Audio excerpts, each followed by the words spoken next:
Welcome to the Painter Marketing Mastermind podcast, a show created to help painting company owners build a thriving painting business that does well over $1 million in annual revenue. I'm your host, Brandon Pierpont, founder of Painter Marketing Pros and creator of the popular PCA educational series, Learn, Do, Grow, Marketing for Painters. In each episode, I'll be sharing proven tips, strategies, and processes from leading experts in the industry on how they found success in their painting business. We will be interviewing owners of the most successful painting companies in North America and learning from their experiences. In this series, titled People Make Dream Businesses, Jason Phillips of Phillips Home Improvements will be discussing how to escape contractor prison and build the painting company of your dreams. It is a 6-part series. In this episode 1, Jason will be discussing Key 1 to escaping contractor prison, true leadership in your painting company.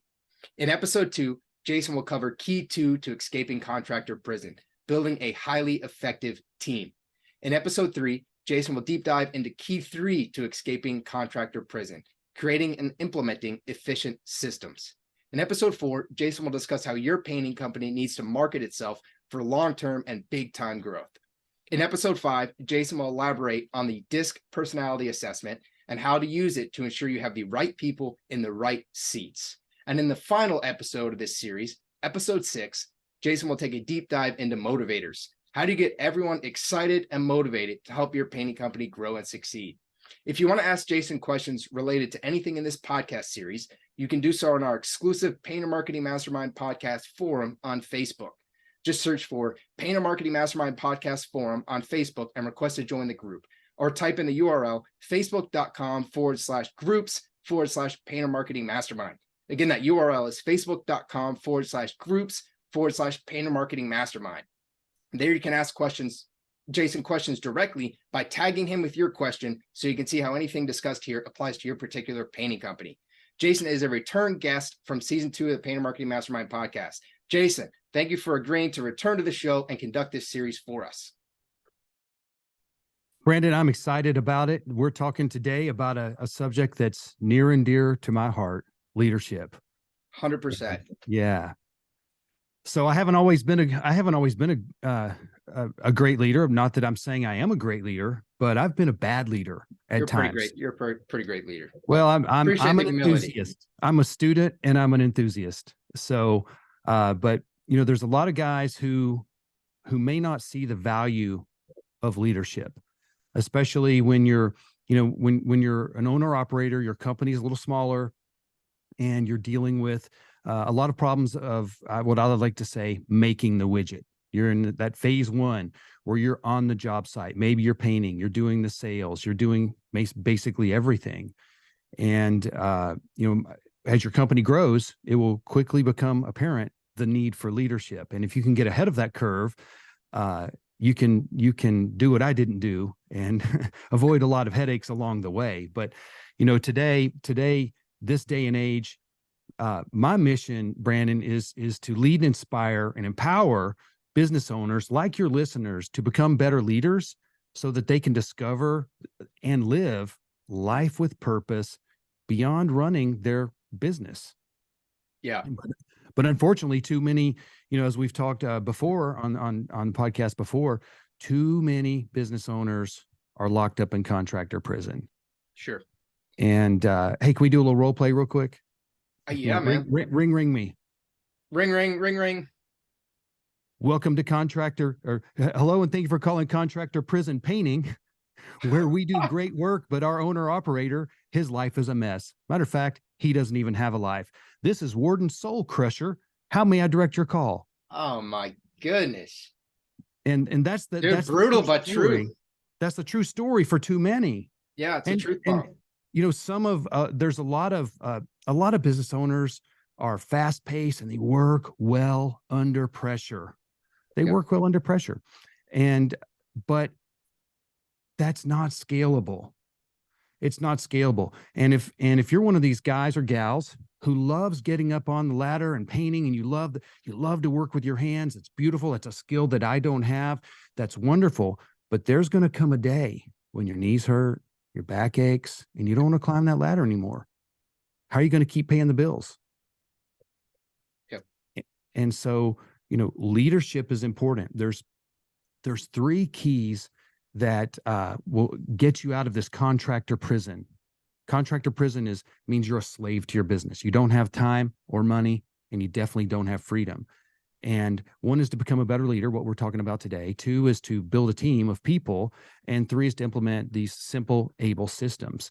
And, your business, it's like a raging fire, and it's hungry for more fuel. And that fuel is your time and your life. Yeah, and man, that's brutal. But so that raging fire can either be a hell that you burn up in, or it can be used to boil water. And boiling water, we all know what that makes: steam. Steam fires energy plants, locomotives, and it cooks up good things too, right? And so your business can also provide you with time, money, and freedom if you do things right. Now, I did a lot of things wrong, and I learned the hard way, a long time ago, and I eventually figured it out, and I've paired up with some people that were ahead of me to learn. And I'm hoping that, Brandon, your listeners, through your podcast and through all your guests and through the message that I have to give, can stand on our shoulders and not have to make the mistakes that we made, and learn and grow and build bigger and greater businesses beyond what I've done, for sure. Jason, I want to point out a couple things, kind of random things. I'm going to point out a couple of random things. One is your shirt's absolutely killer. So most of our listeners are streaming this on audio.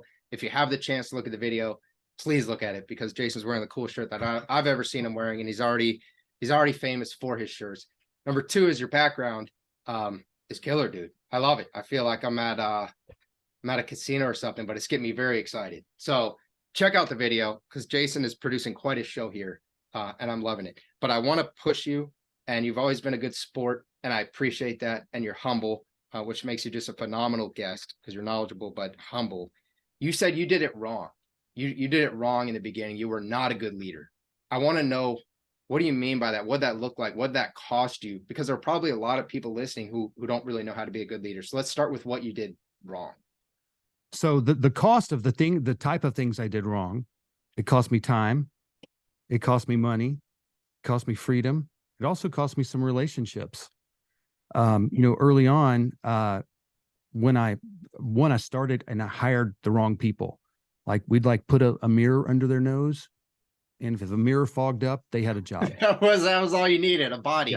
Yep. A warm body. Throw those warm body. bodies out there, right? Yeah. And that created a lot of problems. So one, I paired myself up with the wrong people. I'm not saying bad people, I'm saying wrong people. There's a difference between bad people and the wrong people. And I talk about that in one of my recent blog posts, if anybody wants to check it out. But the not creating environments with a shared vision, and not building people. Okay. And I like to think of myself as a person of integrity. However, I'm not perfect. I've made a lot of mistakes, and your employees see those things. Yeah, they see those things. And so, but a lot of the mistakes I've made have not necessarily been, ethical or integrity, but it's not understanding how to truly lead people and how to build a team. Yeah. And even on my key number 3, simple systems, which we'll talk about later, not building the right type of systems for my team. And so, what is leadership? Very simply, leadership is influence. And you can think about that as, well, I'm going to influence people to do what I want them to do, and I'm going to make them like it. And that can be selfish. Okay. That can be a very selfish thing to do. And that's disingenuous. Sure. And eventually people are going to see right through that. But, as leaders, as business owners, if we want to scale our business, we have to get results through the actions and behaviors of others. And we want to gain that enthusiastic cooperation with them. Right. Yep. Now, but why is leadership important? Well, if we want to be a one-man show, maybe leadership is not for you. For all the rest of us out there, we cannot accomplish what we want to accomplish without leadership, without becoming a better leader. And nobody starts off as a great leader. And every master was once a disaster. That goes for everything in leadership as well. Okay. So unfortunately, we have to learn, we have to iterate, we have to get better. But leadership is so important. You know, gosh, even the Bible talks about, it says where there's no vision, people perish. Well, where there's no vision in your company, the people are going to disappear, and they're going to go work for a company that has a vision that they can get on board with. And so, you know, leadership is vital. And you may be at the point where you feel the urge to become a better leader, or you may think of leadership as this nebulous thing out there that doesn't have any application in your business to where you're at right now. And I understand if you're, you know, if you're climbing the ladder or you're running the sales calls, you don't have a lot of time to think about becoming a better leader and knowing the difference between a boss and a leader. You don't necessarily have the time to do that. But we have to get a vision that's beyond our day-to-day and our week-to-week. We've got to pull our head up above the clouds so we can see the horizon. Yeah. And that's one of the things we have to do as leaders is look further than others. You know, your frontline employees, they can probably barely see past this week's paycheck. Think about that. And when you can start looking further on, you can navigate things better. And that's what leadership is about. You know, leadership is about having a vision. Leadership is where we're going and why we want to go there, why we should go there. It's leadership is talking about the where and the why. Yeah. And then there's managing or management is the what are we going to do to make that happen? How are we going to get there? That's the leadership versus management. And they're two different skill sets, and typically they're two different personality types, leaders and managers. You need both in your company. I think that's huge too. You know, the leader being the where are we going, the why. And I think oftentimes people confuse the what. How are we going to get there? What are we going to do day to day, week to week, month to month, as being a leader? But that's really an implementer, right? That's a manager. That's somebody Yes. people come. I also want to circle back before we get too far off. You said that your blog article was about hiring the wrong people, not bad people, but the wrong people. Is that right? Yeah. So I just recently published a blog, and it's do you have the right people on your team? Right. Okay. So we're going to link to that blog in this description. So anyone listening is going to be able to actually connect right to that to make that easy. Yeah, that would be great. Okay. Now I want to know kind of, you know, you were losing people, right? Some relationships are being severed. People were kind of falling off because they weren't aligned with the vision, or maybe there wasn't a clear vision. What cued you into the fact that, hey, I'm messing up here. I'm not the leader that I need to be.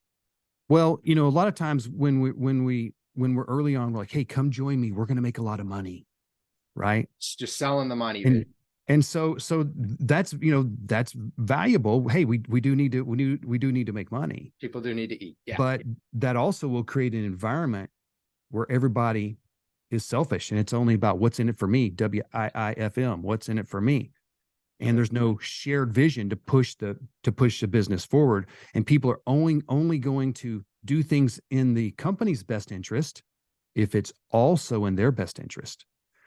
Now, when you have a great team, the right teammates, the right vision, the right culture, and right values, you'll see that there are people that will give up things or make decisions that may cause them more headache, more work, cost them personally money, but they see that it's for the benefit of the team, and they care about the team, not just because they care about putting money in the owner's pocket, but they want to have a healthy company because they see their career being there for a long time. Jason, I'm going to push you on this. I only do it because I know you're a good sport. Push me. I push you even harder. You know, I push everybody, but I push you even harder, I think.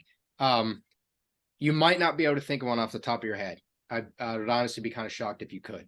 But I want to see if there's any kind of example to bring this down at street level, right? So anyone can kind of relate to it. Is there any example you can think of where an employee has has maybe taken a personal hit or has kind of made a personal sacrifice of some kind for the team?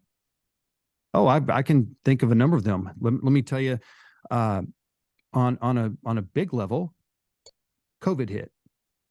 Okay. And we were, you know, business just tanked, right?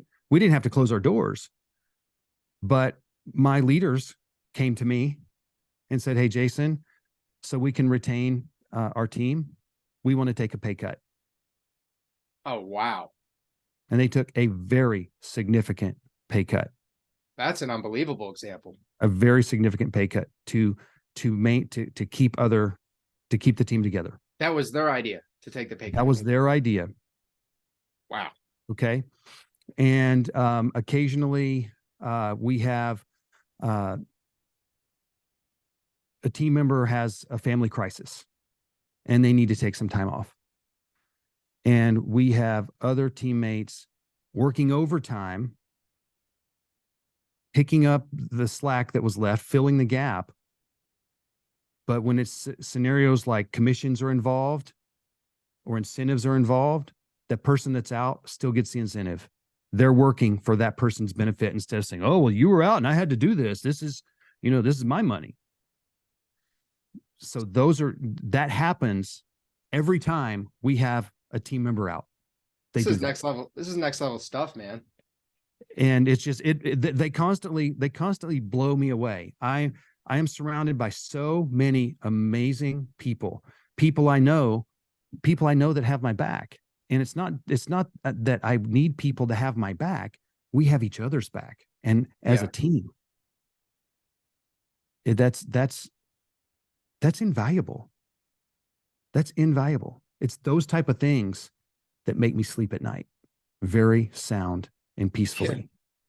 That's incredible. So let's talk about your vision, right? Your company's vision, what everyone is focused on that's this higher than self purpose.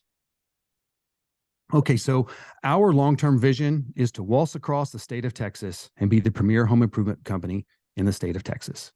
That is our vision. We do painting. We started in painting. We also do a lot of roofing, and we do gutters, and we do a little bit of windows and doors. But our primary main business is painting and roofing, residentially, interior, exterior painting and roofing.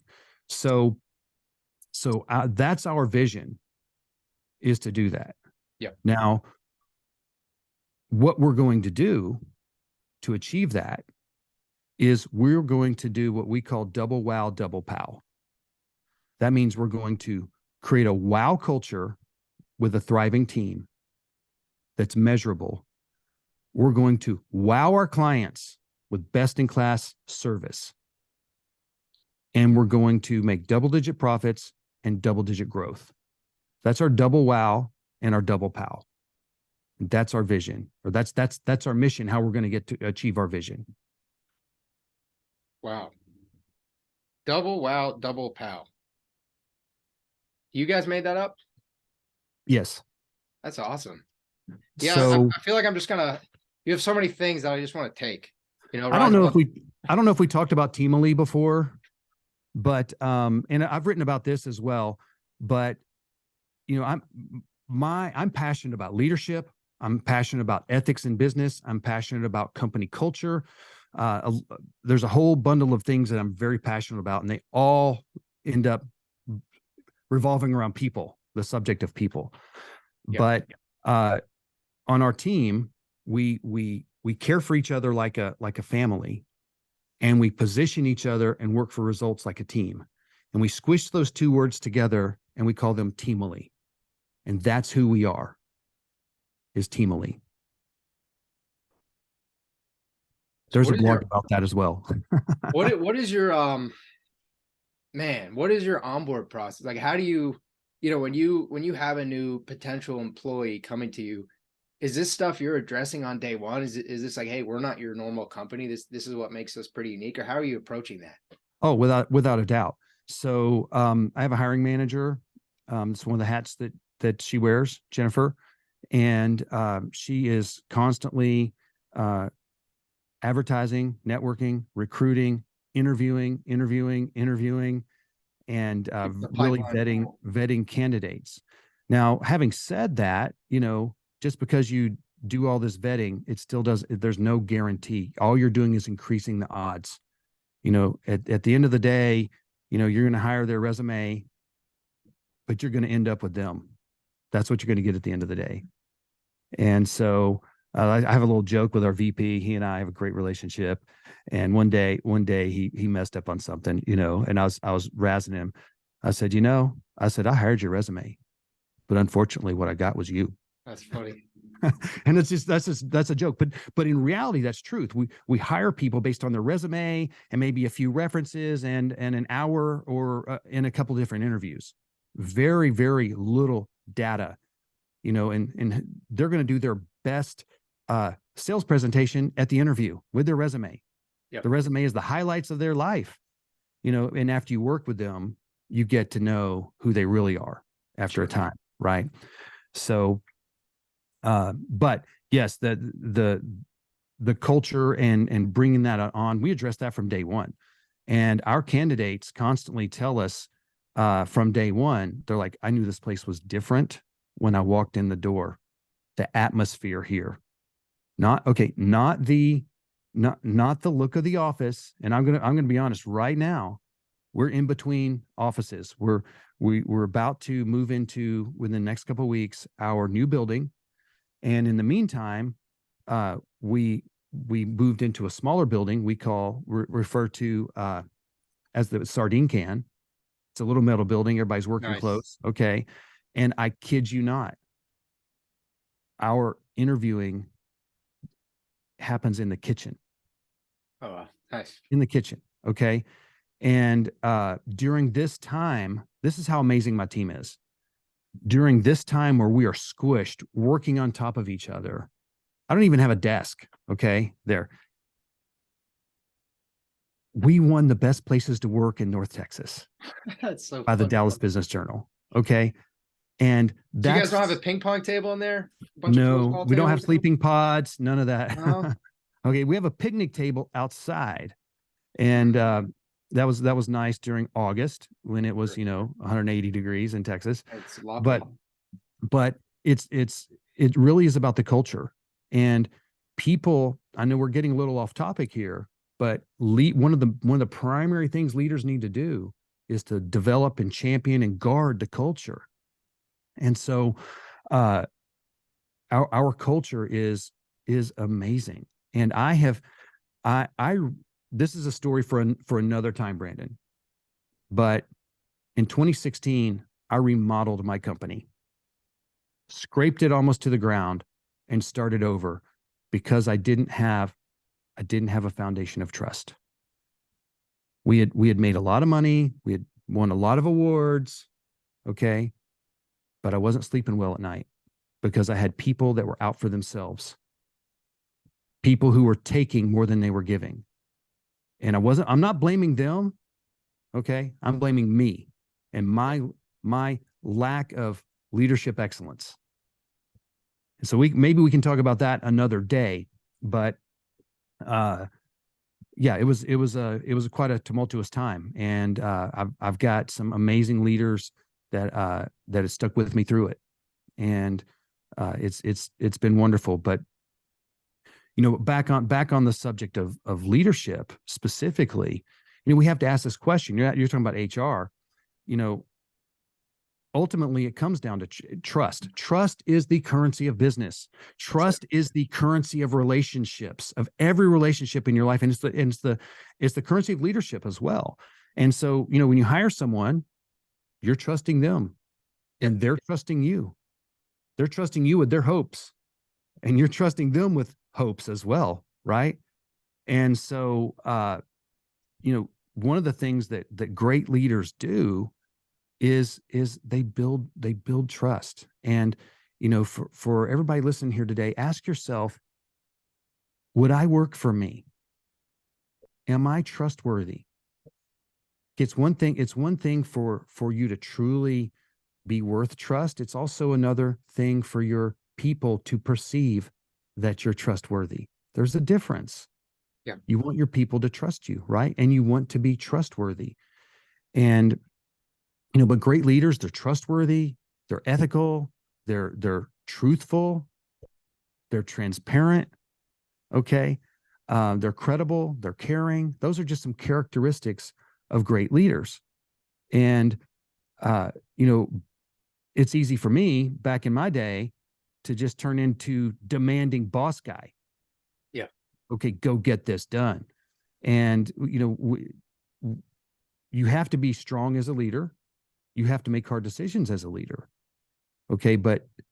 And people will stick with you when there's trust and credibility.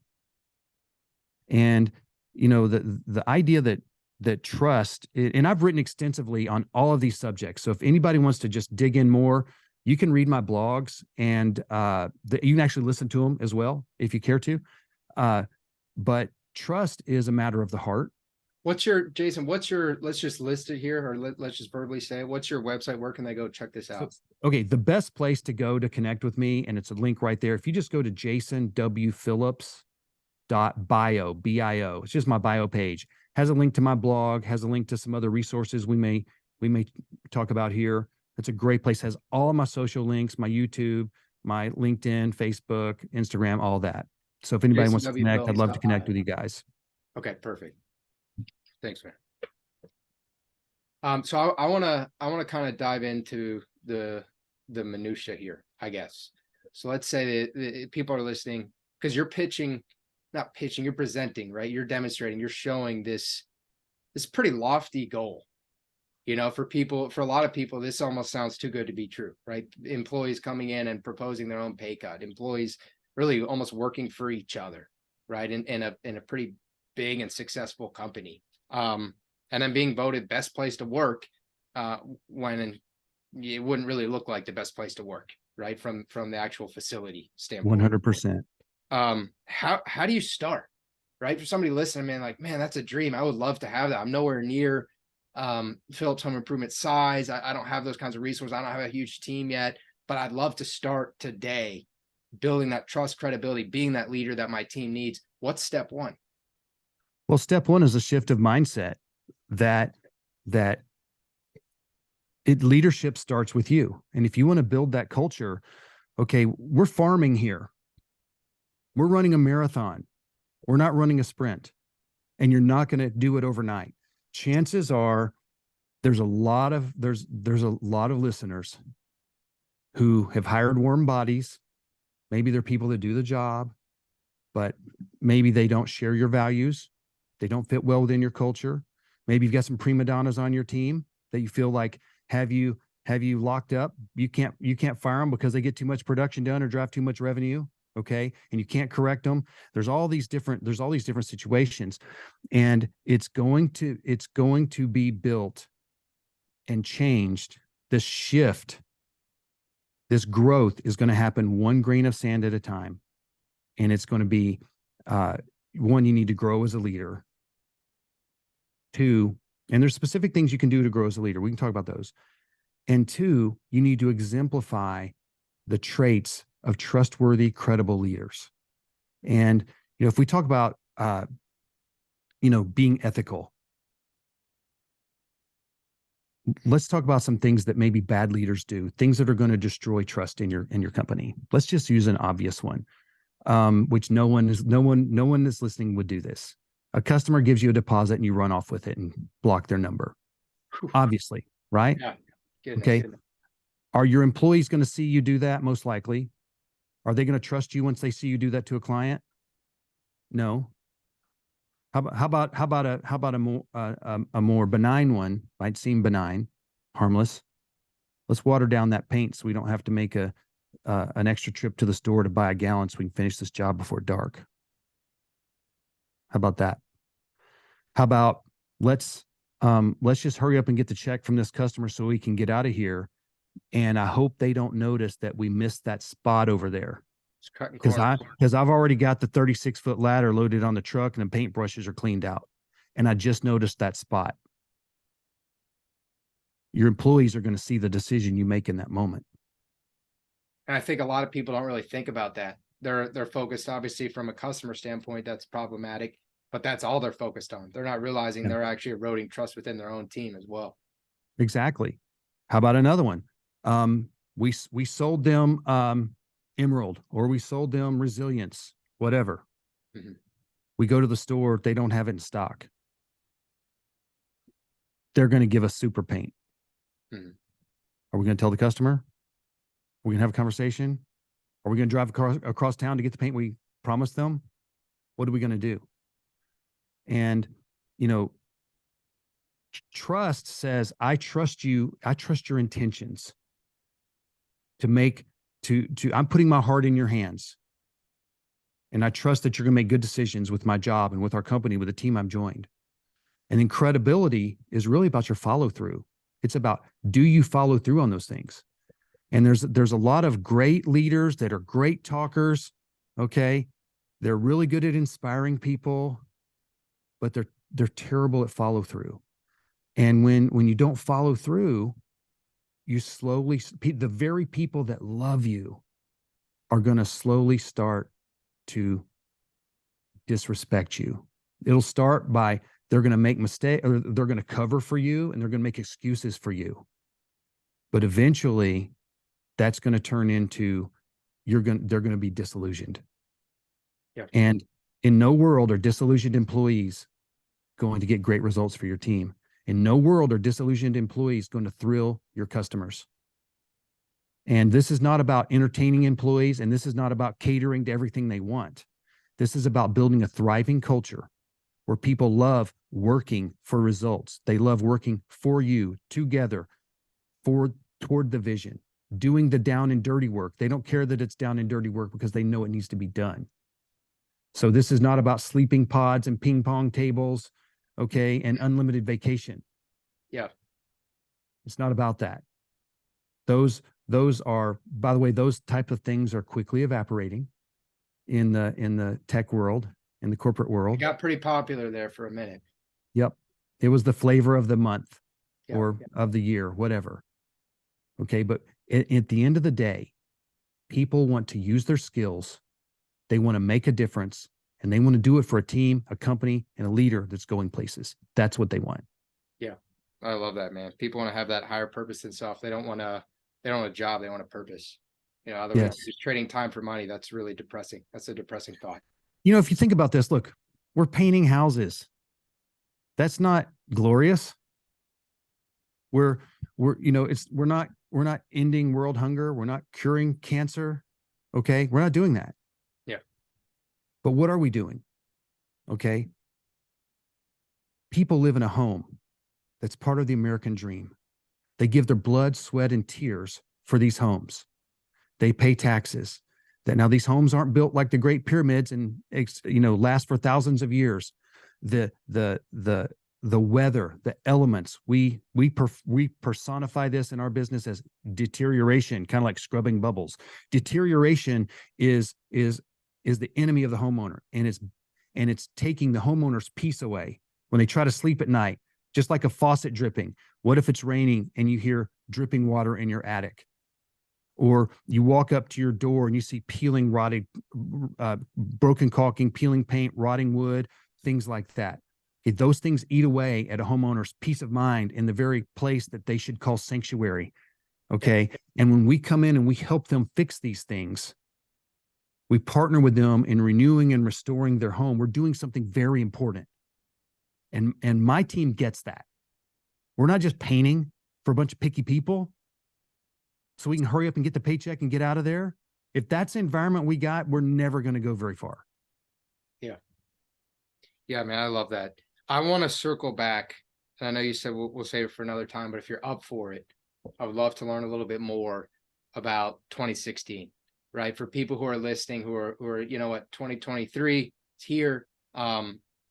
Maybe they are a little bit farther along in their journey, but they realize that they maybe want to consider making a change. What kind of prompted you to make that? And then what did that look like? It sounds like it was somewhat painful. So I'll tell you what, I really felt the reason I started my business was to make a difference in the lives of people, and that in itself is another story. But I felt that I needed to create an environment where we could touch more lives. And the lives are not just the clients and the people in the community that we serve. They're the teams, the employees, the people that we spend 8+ hours a day with. Right? We spend a lot of times more time with people we work with than the people we're married to, or our children, or our church.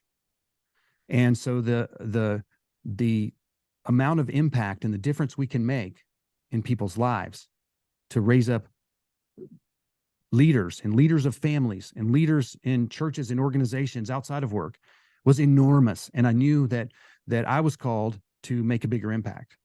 And I knew at that moment that I needed to become a better leader.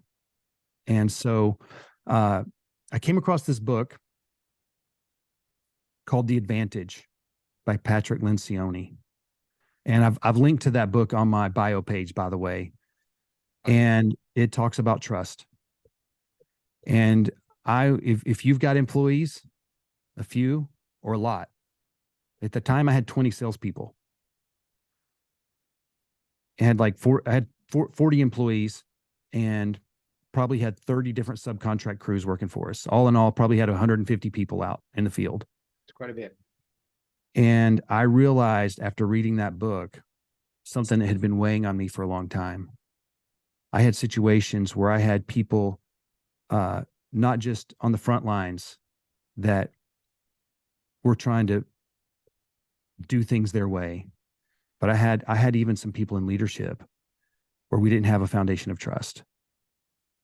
And I had one person who just wouldn't want to. He didn't want to grow. We had trust, but he didn't want to grow, and he didn't want to up his skill set. He just wanted to get in his groove and do it. And so I was very honest with him. And I said, "Look, with where you're at now, you can't take us where we need to go in this department. And I'm going to pay for you to go to school." And so I paid for him to go to school, but he had to drop out. He got married, and his life was busy, and he didn't want to spend his time going to school. So I was very honest with him. Said, "Hey, man, I've got to start looking around because I've got to have this strong here." And so within 2 weeks, he quit. But I had a very open and honest conversation with him because I cared about him. But he didn't want to go where I wanted to go. Okay, that was one. I had another situation where I had a manager that was in a way building his own kingdom. He was the nice guy protecting his employees from big bad Jason. And if you ever have a manager that positions themselves in a way that they're protecting their people from you. Hey man, I'm sorry to deliver this bad news, Brandon, but if I don't tell you, if we don't get this right, man, Jason's going to come in here, and none of us want that. Good cop, bad cop kind of deal. Yeah. That right there, boom. That shows he doesn't trust you, and they won't trust you. That's bad.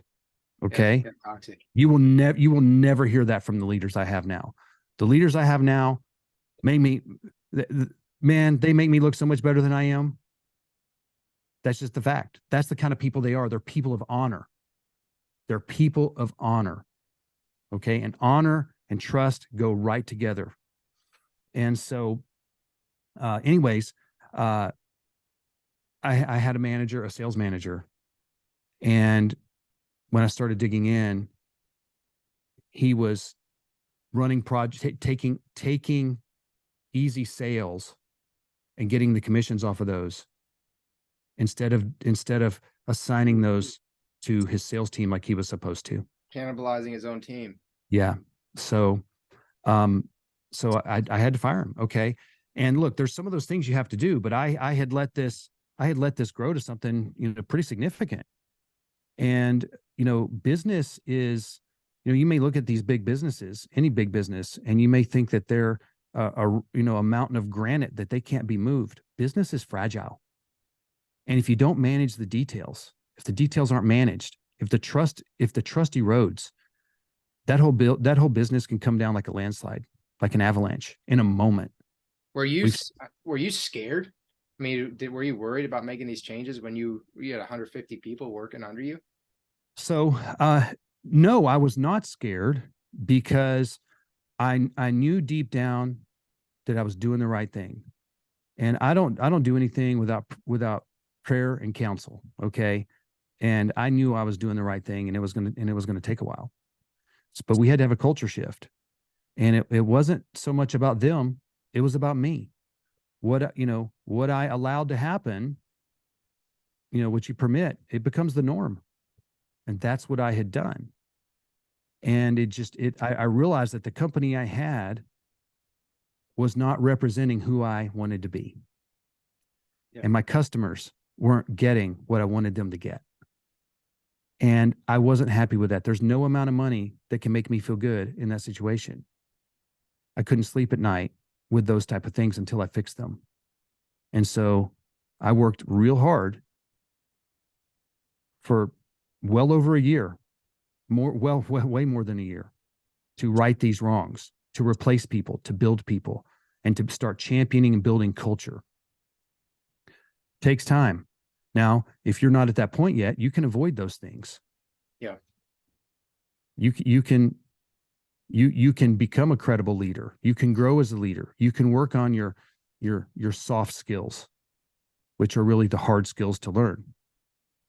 And so, but it takes recognizing that it's important is one, and then deciding to grow. And, one of the things I did was I started reading a lot of books, and me becoming a reader was just an amazing thing. I never read a book cover to cover in high school. I used the Cliff's Notes, the little summary books back in the day. Okay. Yeah. And I was a smart test taker. I graduated in the top 10% of my class from the biggest high school in Texas. Okay. So I was a pretty smart guy, but I was never a reader. And literally one day, as a part of this, I'm just praying. I said, God, I need an upgrade in my skills, and I need to become a reader, and I need to become a better leader. And very quickly, I became a reader with a combination of Kindle and Audible and noise canceling headphones. I would read and listen at the same time. Absorbing and with having that, my mind wouldn't wander anymore. Okay. And I just began chewing through books and learning and growing and implementing and learning and growing and implementing. And it was transformative in my life. And of course, I hired a coach, a business coach, and I began networking and attending seminars and learning from the best in the business, those types of things. And I was literally spending almost all of my time working on my business and not working in my business. And, we hear that term thrown around a lot, right? Well, you got to work on your business, not just in your business. It's true. And if you're in the fire, if you're in the prison, if you're the hamster running on the wheel, you got to make some elbow room in your schedule. You've got to carve out some things. So there's some things that maybe need to be deleted, some things that need to be simplified, maybe, but most likely there's things that need to be delegated that you're holding on tight to because you don't trust someone. And if you will delegate things out to people, empower them, you'll be surprised when people will rise to the occasion. We feel bad as leaders a lot of times and owners about asking people to work, about delegating to them, because we need to lead by example. We need to do the hard work. Okay. Well, guess what? When you're doing what you can have someone else to do, you know what you're not doing? You're not doing the things that only you can do. If you don't delegate, I want you to get this in your mind. If you don't delegate, you're neglecting your business and you're neglecting your team. Period. I love that, because that's counterintuitive, right? You think by them doing the work, that's you neglecting, but you're actually empowering them and allowing them to grow. Yes. And guess what? As an owner, when you try to do too many things, how many of those are you truly doing with excellence? Yeah. Not many. Jack of all Give them a chance. They may not do it as good as you, but when they can focus their attention on it and put more attention towards it than you could give it, they're going to exceed you really quickly. Yeah. They're going to exceed. Every one of my leaders around me is better than me at what they're doing. Yeah. Period. I've noticed that in with Painter Marketing Pros as well. It almost embarrasses me, except now I've become used to it. I'll pass it off. I'll say, hey, this is how we do it. I'll build the whole SOP. This is how you're going to do it. And then a couple weeks later, it's like 3 times better. Like, oh man, I turns out I actually sucked at that job. That's right. And another thing, we've heard the term GSD, get stuff done or get blank done. Sure. We've been using that in our business for a long time. But a lot of us are great at what I call GSS, get stuff started. Yeah. And then different That's people are good at dangerous. actually getting it finished or getting it done. Yeah. And so we need to have both of those, get stuff started and get stuff done. Because being a leader, one of the things leaders do is they take risks. Yeah. You have to take risks with hiring people. It's like, man, if I'm sitting here in contractor prison because I am, let's say I'm running the leads and I'm doing the sales and nobody can sell as good as me. Well, if I start sending someone else out there on sales, that takes a cut into my bottom line. If I'm going to pay them a commission or a salary or whatever I'm going to pay them, it's going to take a cut out of my bottom line. And then what if they misprice it and I lose money? What if they don't sell it at all? Yeah. Okay. So there's a risk in hiring people in any position. But what's the risk if you don't hire people? Nothing's going to change. You're just going to get older and You'll tap tireder. out. Yeah. You might have to take this kind of half step back to take 2 steps forward. That's right. And you may be young and full of energy right now, but trust me, I've talked to a number of guys who they're like, Jason, I wish I would have heard this from you years ago. I needed to hear this 20 years ago, Jason. I've talked to a lot of people that say that. Yeah. Man, that's rough. I want to highlight one other thing that you just said that I think could be easily missed. This idea of working on rather than in your business. You said that right after you were talking about leveling up your own skill set. So you talked about how you became an avid reader. And then you gave a little ninja hack, which a lot of people are not familiar with. If you actually listen to a book and read at the same time, you absorb it much better. But you saying, hey, I became an avid reader. I prayed. I figured out what I need to do. You can only take your business as far as you are personally. So you leveled up your own skill. A lot of people wouldn't think about that when they think about working on their business. They think, oh, I don't have time to read. I don't have time to go take this course. I don't have time to listen to this podcast. I need to work on or in my business. But you working on yourself is you working on your business. So I just wanted to highlight that. Absolutely. And it's like the goose that laid the golden egg. Yeah. We have to work on ourselves. And what my hack is this. Okay. I'm a fast-paced guy. Every book that I listen to at double speed in Audible. And you're reading at double speed as well. Yeah, but you talk way faster than they're going to talk on Audible, and most people read even faster than that. Okay. And so I turn it up to double, and I make notes on my books. I have a whole system that we could probably talk about how I do this another time, on how I synthesize the information that I read and implement it, and how I bring it back to recurrence and learn it later and implement it. So we could talk for an hour on that one subject, but that's been my personal productivity system has been a key to empowering me as a leader as well. And I know there's a lot of people that want to do these things, but they struggle with how to keep themselves organized with the technology bringing the simplicity. And if you don't use technology to bring simplicity to your life, it's just gonna make the complications or the complexity exponential. That's what it's going to do. I want this personal productivity system. So I think I am going to take you up on that. I think we should talk about it sometime. We're going to find a time to do that. All right. So I want to kind of summarize some of the things I've heard about you knowing that you have the right people, right? Or that you're being an effective leader. That person needs to trust you, right? So if people are kind of like, oh, I don't really know if this is the right person, or I don't know if I'm leading well or hire not a bad person, right? But maybe the wrong person. They need to trust you. They need to or should be willing to take a temporary personal setback for the good of the company, and be willing to kind of look out for their peers and never paint you as the bad guy. Never play good cop, bad cop. Is that mostly summarizing it for people who are yeah, I would say this. Yes, I would. But here's the thing. Those are not things you can demand. Those are things you have to earn. There's a big difference. I can't demand those things. I have to earn those. And trust is built over time with one grain of sand. Yep. And it's demolished in a moment with a bad decision. Water down that paint. That's right. Yeah.